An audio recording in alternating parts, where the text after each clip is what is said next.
সকাল থেকে ঢাকা ও পার্শ্ববর্তী এলাকার আকাশ আংশিক মেঘলা থাকতে পারে বলে জানিয়েছে বাংলাদেশ আবহাওয়া অধিদপ্তর। একই সঙ্গে দিনের তাপমাত্রা প্রায় অপরিবর্তিত থাকতে পারেও বলে জানিয়েছে।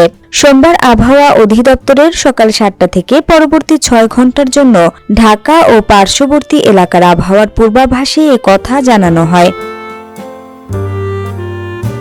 আবহাওয়ার পূর্বাভাসে বলা হয়, আবহাওয়া শুষ্ক থাকতে পারে, তবে মাঝারি থেকে ঘন কুয়াশা পড়তে পারে। কুয়াশাচ্ছন্ন আবহাওয়ার কারণে শীতের অনুভূতি অব্যাহত থাকতে পারে।